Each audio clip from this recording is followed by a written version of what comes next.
تو ابراہیم علیہ السلام کی دعائیں کہ اے میرے پروردگار میں نے یہاں ان کو چھوڑا ہے، ربنا لیقیموا الصلاۃ، اے اللہ اس لیے چھوڑا تاکہ یہ نماز قائم کریں، یہ ہے میرا مقصد ایک ملک سے دوسرے ملک ہجرت کرانے کا، تاکہ یہاں رہ کر یہ نماز قائم کروائیں۔ اور پھر اگلا جملہ سنیے گا، رب اجعلنی مقیم الصلاۃ، اے اللہ مجھے بھی نماز کا پابند بنا، ومن ذریتی، اے اللہ میری اولاد کو بھی نماز کا پابند بنا۔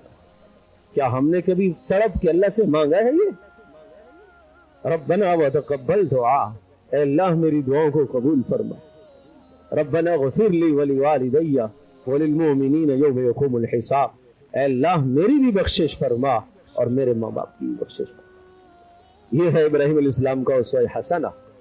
قربانی کیا ہے، حج کیا ہے، یہ سب ابراہیم علیہ السلام کا اپنے رب سے جو تعلق اور عشق ہے اس عشق کی یادگاریں ہیں۔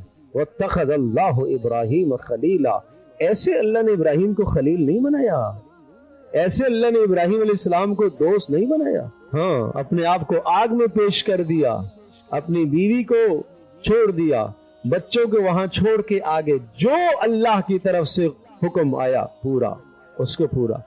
وَإِذِ ابْتَلَىٰ إِبْرَاهِيمَ رَبُّهُ بِكَلِمَاتٍ فَأَتَمَّهُنَّ، رب نے ابراہیم کو بہت سارے امتحانات میں ڈالا اور ابراہیم سب امتحانات میں کامیاب ہوئے۔